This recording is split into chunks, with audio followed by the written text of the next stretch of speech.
दोस्तों, आज की कहानी है फर्ज। मैं सिर्फ आपकी पत्नी नहीं, किसी की भी बेटी हूँ और मुझे आज एक बेटी होने का फर्ज पूरा करने से कोई रोक नहीं सकता। समझे मेरी बात, इसलिए मुझे रोकने और धमकी देने की कोई भी बिल्कुल भी प्रयास मत करना। अब हटिए मेरे रास्ते से। और अर्पिता ने अपने पति राजन से कहा और घर से निकलकर सीधा रेलवे स्टेशन जफराबाद पहुंच गई। इधर राजन अर्पिता को जाता हुआ देख चुपचाप खड़ा ही रह गया, क्योंकि शादी के बाद इन पर सालों में उसने पहली बार अर्पिता का यह विकराल रूप देखा था।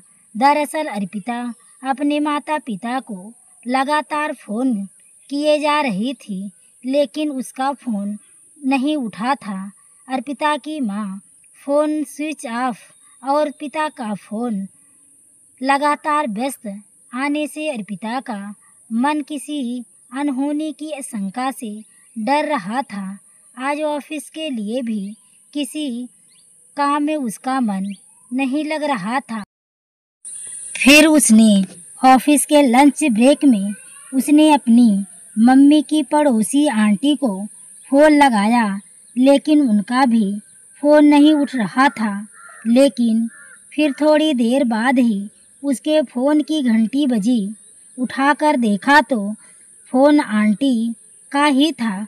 उसने तुरंत फ़ोन उठाया और कहा, हेलो आंटी जी, नमस्ते, कैसी हैं आप और घर में सब कैसे हैं?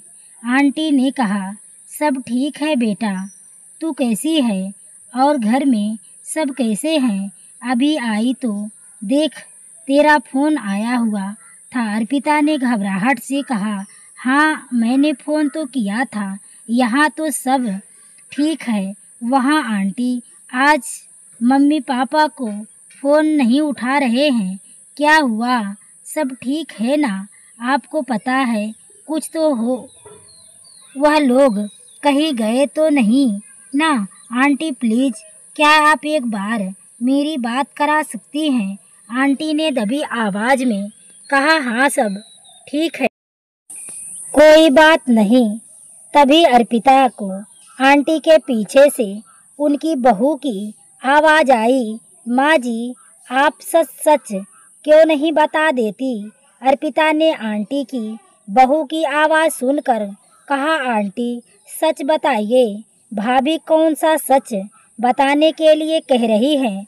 तब तक फ़ोन आंटी की बहू ने लेकर कहा, अर्पिता माफ़ी चाहूँगी, सब ने तुम्हें सच बताने के लिए मना किया था, लेकिन मैं अब और झूठ बोलकर अपने परिवार को किसी मुश्किल में नहीं डाल सकती। दरअसल कल तुम्हारे पापा जी से कुछ कहा सुनी हुई और वह लोग, मुझे लग रहा है तुम्हारे गांव से तुम्हारे पापा के पड़ोसी हैं। किसी ज़मीन जायदाद को लेकर के कुछ कहा सुनी हो रही थी। इतने में उन्होंने हाथापाई की। हाथापाई में वह लोग काफ़ी ज़्यादा उनको मार पीट दिए हैं और तुम्हारी माँ परेशान है। पुलिस स्टेशन गई थी उनके खिलाफ शिकायत दर्ज करने। कल रात से सब परेशान हैं। आज भी अंकल अस्पताल और पुलिस स्टेशन के चक्कर लगा रहे हैं। सब ने आपको बताने से मना किया, लेकिन मुझे रहा नहीं गया। अंकल जी की कंडीशन अभी ठीक नहीं है, लेकिन आंटी जी अकेले परेशान हो रही हैं। माना कि हम सब यहाँ हैं, लेकिन कब तक? उन लोगों को देखकर कभी कभी लगता है काश उनके कोई बेटा होता तो आज यूं ही बेसहारों की तरह ना होते। बात कड़वी है, पर देखो अर्पिता, आखिर तुम उन लोगों की इकलौती संतान हो, तो अब तुम्हारा फर्ज बनता है कि तुम उन लोगों की देखभाल करो। और अब बुढ़ापे में उन्हें सेवा और सुरक्षा की ज़रूरत है। गांव की ज़मीन तो लफड़ा में है, उसे बेचकर यहीं कहीं ज़मीन ले लो। अर्पिता की आंखों में आंसू भर आए। उसने कहा, क्या भाभी कैसी बातें कर रही हो? वह मेरे माँ बाप हैं, उनकी बेटी अभी जिंदा है, वह कभी बेसहारा नहीं हो सकते। मैं हूँ ना, उनकी बेटी और बेटा भी मैं आज ही आ रही हूँ। शाम तक अर्पिता के कानों में भाभी की बातें सूल की भांति चुभ गई। उसकी आंखों में ना जाने क्यों आज अनहोनी की आशंका में आंसू बह रहे थे। अर्पिता ऑफिस से बॉस से छुट्टी लेकर के घर के लिए निकल गई। रास्ते में उसके पापा का फोन आया तो अर्पिता को बात करके ऐसे जता रहे थे जैसे सब कुछ समान है। लेकिन तभी अर्पिता के रूधी आवाज में कहा, क्या पापा, अपनी बेटी को इतना पराया कर दिया? आपने मुझे बताना भी जरूरी नहीं समझा। अगर कल आप दोनों को कुछ हो जाता तो मैं खुद को जीवन भर कभी भी माफ़ नहीं कर पाती। अच्छा छोड़िए इन बातों को, बताइए माँ कैसी हैं? आप चिंता मत कीजिए, मैं शाम तक पहुँच जाऊँगी। पापा, अभी सब कुछ ठीक है बेटा, तुम यहाँ सब जानकर खामखा परेशान होती हो इसलिए तुझे नहीं बताया। ठीक है पापा, मिलकर बात करती हूँ। अर्पिता अपने माता पिता की इकलौती संतान थी जिसे बड़े ही मेहनत के बाद पाया था। उनके माँ बापा ने अर्पिता एक आत्मनिर्भर महिला थी, लेकिन कहते हैं ना कि ससुराल में चाहे बहू नौकरी करती हो चाहे ना करती हो, ससुराल वालों को या बहू का मायके वालों के से लगाव रखना बिल्कुल नहीं भाता। वैसे तो सब कुछ ठीक था अर्पिता के ससुराल में, लेकिन जब भी बात मायके जाने की होती तो मायके के नाम से ही उसकी सास निशा जी को अर्पिता का मायके जाना या ज़्यादा देर तक फोन पर बातें करना बिल्कुल भी पसंद नहीं था। यह सिर्फ सास की ही समस्या नहीं थी, अर्पिता के पति का भी यही हालत था। माँ बेटे बिल्कुल एक से भाषा बोलते। परिवार में सास ससुर और अपने पति और दोनों बेटों के साथ रहती थी। जब बात बात में अर्पिता को ताना देते हुए कहते, देख बेटा, हमने तो गलती कर दी इकलौती बेटी को अपनी बहू बनाकर, लेकिन तू भविष्य में ऐसा बिल्कुल मत करना। मैं तो सबको यही कहती और समझाता हूँ, ऐसी बहुएं सिर्फ माता पिता की सगी हो पाती हैं क्योंकि उनका सारा ध्यान अपने मायके पर हो जाता है। इकलौती बहू होने के कारण वह जुल्म कुछ ज़्यादा ही उस पर होते। अपने पापा से बात करके अर्पिता ने फ़ोन रखा और घर आई तो देखा कि राजन भी घर पर ही है। राजन को घर पर देखकर कहा, अच्छा हुआ राजन तुम ऑफिस से जल्दी आ गए। माँ जी, मैं आज अपने मायके जा रही हूँ और सोच रही हूँ माँ पापा को साथ लेकर आऊँगी। इस बार निशा जी ने कहा, यह क्या नाटक है तुम्हारे? माता पिता का बहू कोई ज़रूरत नहीं कहीं जाने की, समझी? वह यहाँ हमारे साथ मेरे घर में नहीं रह सकती। बहू बुरा मत मानना, लेकिन तुम्हारी माँ के पिछले जन्म के कर्म ही अच्छे नहीं रहे, तभी तो वह एक बेटी को ही जन्म दे पाए, वह बुढ़ापे में उनका सहारा बन सके। वैसे भी तुम्हारी अब शादी हो गई है तो तुम्हारा पहला फर्ज ससुराल की तरफ होना चाहिए, मायके की तरफ नहीं। अब तुम अमायका भूल जाओ, समझी? तभी पीछे से अर्पिता के पति अपनी माँ का साथ देते हुए कहा, माँ बिल्कुल ठीक कह रही हैं अर्पिता, ज़रूरत ही क्या है तुम्हें यहाँ जाने की? तुम्हारी माँ बाप इतने भी बूढ़े नहीं हो गए जो तुम उनका ख्याल रखोगी। पागल मत बनो, क्यों तुम उन्हें यहाँ रख कर अपने हमारे सिर पर मुसीबत खड़ी करना चाहती हो? अगर फिर भी तुम्हें लगता है तो उनको बोलो कि एक नौकर रख ले, वैसे भी उन्हें पैसों की कमी नहीं है। पति और सास की बातें सुनकर अर्पिता का सब्र का बांध टूट गया, क्योंकि उसकी उम्मीद थी कि राजन तो उसकी तरफ से बोलेगा, क्योंकि उसने तो राजन से शादी की इसी शर्त पर थी कि वह कभी उसके माता पिता के प्रति उसके फर्ज को निभाने से नहीं रोकेगा।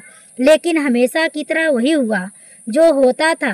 राजन ने इस बार भी अपनी माँ का ही साथ दिया, लेकिन आज अर्पिता को अपने माता पिता का अपमान बर्दाश्त नहीं हुआ। गुस्से में अर्पिता ने बोला, मिस्टर राजन, मैं अपने माता पिता के स्वाभिमान के साथ समझौता नहीं करूंगी, समझे? और जो कुछ आप मुझसे कह रहे थे फिर तो यहाँ बात आपके माँ बाप के साथ भी लागू होती है। फिर तुम आज ही अपनी माँ बाबू जी को गांव छोड़ कर आ जाओ, क्योंकि इतने बूढ़े तो यह भी नहीं हुए हैं, वह अपना ख्याल खुद रख सकते हैं।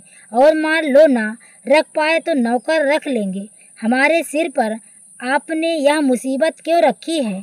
वैसे भी तुम तो अपने ही माता पिता को अपने साथ नहीं रखना चाहते थे, लेकिन बाबूजी की तबीयत बिगड़ने की वजह से मेरे मनाने पर लेकर आए। और माँ जी, मैं मायका भूल जाऊं क्योंकि मेरी शादी आपके बेटे से हो गई है, तो मैं एक बात आप सबको याद दिला दूं कि मेरे माता पिता से भी मेरा वजूद जुड़ा है, जिनको भूलना मेरे लिए तो नामुमकिन है।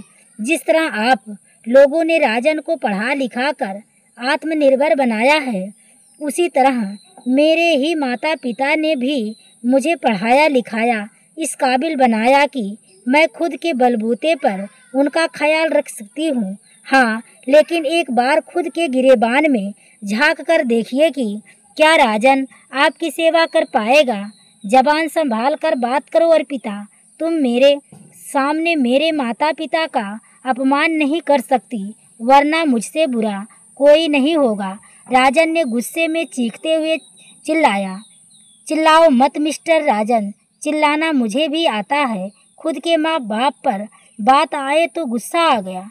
क्या बात है, और मेरे माता पिता का कोई सम्मान नहीं क्यों? क्या जान सकती हूँ, जिस तरह तुम्हें अपने माता पिता के लिए बुरा लगता है, इस तरह मुझे भी बुरा लगता है। और दूसरी बात, यह अभी जो ज्ञान आपने मुझे दिया ना, कभी किसी को मत देना, वरना आप लोग आपके साथ साथ आपकी परवरिश पर भी सवाल खड़ा कर देंगे। आप शायद अपने माता पिता के साथ ऐसा कर सकते हैं, लेकिन मैं अपने माता पिता के साथ कभी ऐसा नहीं कर सकती। अर्पिता ने अपने कमरे में जाकर अपना बैग पैक करने अपने दोनों बेटों के साथ लेकर निकलने लगी तो सास ने कहा, अर्पिता, अगर आज तुमने मेरे घर से बाहर बिना हमारी इजाज़त के एक कदम भी बढ़ाया, इस घर से तुम्हारा कोई रिश्ता नहीं होगा। फिर पड़ी रहना जिंदगी भर अपने मायके, अपने माता पिता की सेवा करते रहना, समझी? और तुम्हारी दूसरी बात, तुम्हें जाना है तुम जाओ, मेरे पोते तुम्हारे साथ नहीं जाएंगे। अर्पिता ने घर से निकलते हुए गुस्से में कहा, माँ जी, पहली बात तो यहाँ आपका घर नहीं मेरा है, क्योंकि यह घर मैंने अपनी मेहनत की कमाई अपने पिता के सहयोग से लिया है। विश्वास ना हो तो अपने बेटे से पूछ लीजिए। दूसरी बात, मेरे बेटे हमेशा मेरे साथ रहेंगे, इन्हें मैं आप लोगों के साथ छोड़कर आप लोगों जैसा मतलबी नहीं बनाना चाहती। इसलिए इस घर से जाने और घर में आने के लिए मुझे किसी की इजाज़त की ज़रूरत नहीं, और हाँ, ना ही मुझे इस घर में आने से कोई रोक पाएगा। और हाँ, एक बात, जा रही हूँ। तब अर्पिता ने कहा, देखो राजन, मैं अपने माता पिता के स्वाभिमान से समझौता नहीं कर सकती। मैं हूँ लोगों के सामने कोई तमाशा नहीं करना चाहती, ना ही उसे घर में उनका अपमान बर्दाश्त कर पाऊंगी। तुम्हारा और माँ जी का स्वभाव तो बहुत अच्छी तरह से जानती हूँ, इसलिए एक ही बिल्डिंग में दो अलग अलग जगह रहना ही बेहतर होगा, जिससे मैं अपना काम और माँ बाप का ख्याल दोनों रख पाऊंगी। यह सब व्यवस्था मैंने पहले ही कर ली थी, अपने सहेली से बात करके। यहाँ मम्मी पापा खुलकर अपने हिसाब से रह पाए, वरना उनको हमारे साथ रहने में संकोच होता और वह अपने मन की बात भी नहीं कर पाएंगे। खैर, तुम अब घर चलो, अर्पिता ने रोते हुए कहा। और तुम क्या, तुम भी यही रहोगे? देखो अर्पिता, मुझसे गलती हो गई। मैं भूल गया था कि मैं तुमसे शादी करने से पहले यह वादा किया था कि तुम्हें तुम्हारे कर्तव्य को निभाने से कभी नहीं रोकूंगा, लेकिन मैं उसे पूरी तरह नहीं निभा पाया। लेकिन अब आगे से कभी ऐसा नहीं होगा। चलो घर चलो प्लीज। अब अर्पिता ने कहा, राजन, तुम्हें अपना वादा याद आ गया, यह अच्छी बात है, लेकिन जैसा कि मैंने पहले भी कहा था, फिर से कह रही हूँ, मैं सिर्फ तुम्हारी पत्नी ही नहीं, अपने माता पिता की बेटी हूँ। इसलिए आज अभी मैं उनके साथ ही रहूँगी, क्योंकि यह जगह और घर दोनों नए हैं। सब कुछ माँ पापा के हिसाब से सेट कर देंगे। सब कुछ मम्मी पापा के हिसाब से सेट करने के बाद मैं आती हूँ। जाते जाते राजन ने अर्पिता को गले लगाते हुए कहा, अर्पिता, काश भगवान ने मुझे भी तुम्हारी तरह एक बेटी दी होती। तो दोस्तों, आपको यह कहानी कैसी लगी? कहानी अच्छी लगी हो तो वीडियो को लाइक शेयर सब्सक्राइब करें। आगे के नोटिफिकेशन के लिए बेल आइकन को ज़रूर प्रेस करें। पूरी कहानी सुनने के लिए धन्यवाद।